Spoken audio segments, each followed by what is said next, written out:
ഓം നമോ നാരായണായ. ഹരിപ്രിയ അസ്ട്രോവിഷൻ ചാനലിലേക്ക് എല്ലാവർക്കും സ്വാഗതം. ആദ്യമായിട്ടാണ് നമ്മുടെ വീഡിയോ കാണുന്നതെങ്കിൽ സബ്സ്ക്രൈബ് ചെയ്യുവാനും ഷെയർ ചെയ്യുവാനും മറക്കരുത്.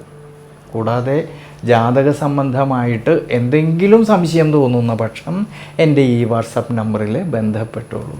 ഞാനിവിടെ പറയുന്നത് രേവതി നക്ഷത്രത്തിൽ ജനിച്ചവരുടെ ആഗസ്റ്റ് മാസത്തെ ഗുണദോഷ ഫലങ്ങളെക്കുറിച്ചാണ്.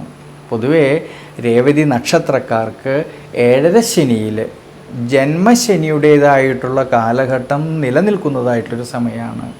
എന്നാൽ ജന്മരാശിയുടെ അധിപനായിരിക്കുന്ന സർവേശ്വരകാരകനായിരിക്കുന്ന ദേവഗുരുവായിട്ടുള്ള വ്യാഴമാണെങ്കിൽ 5-ാം ഭാവത്തിൽ ഉച്ചബലത്തിൽ നിൽക്കുന്നതുകൊണ്ട് ആരോഗ്യസ്ഥിതി പൊതുവെ തൃപ്തികരമായിട്ട് കാണുന്നുണ്ട്. ഈ ഒരു സമയങ്ങളിൽ തൊഴിൽപരമായിട്ടാണെങ്കിലും കർമ്മപരമായിട്ടാണെങ്കിലും അധ്വാനിച്ചതിൻ്റേതായിട്ടുള്ള നേട്ടങ്ങൾ കിട്ടുകയും അതുമൂലം സാമ്പത്തികപരമായിട്ടുള്ള ഭദ്രത കുറേയൊക്കെ മെച്ചപ്പെടുവാനും അനുകൂല സമയമാണ് ഈ ആഗസ്റ്റ് മാസത്തിൽ.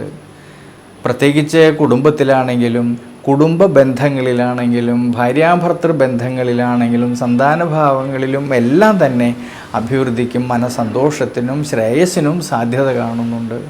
ഇനി വിദ്യാർത്ഥികളെക്കുറിച്ച് നോക്കുമ്പോഴാണെങ്കിൽ വിദ്യാമാതുല കാരകനായിരിക്കുന്ന ബുധൻ ആഗസ്റ്റ് മാസം 22-ാം തീയതി വരെ 5-ാം ഭാവത്തിൽ നിൽക്കുന്നതും ജ്ഞാനകാരകനും സർവേശ്വരകാരകനുമായിരിക്കുന്ന വ്യാഴമാണെങ്കിൽ ഉച്ചബലത്തിൽ നിന്നുകൊണ്ട് ജന്മരാശിയിലേക്ക് ഈ വ്യാഴത്തിൻ്റെ ദൃഷ്ടി വരുന്നതിനാൽ വിദ്യാർത്ഥികളിൽ പഠന സംബന്ധമായിട്ട് മുന്നേറ്റം ഉണ്ടാകുന്ന സമയമാണ്.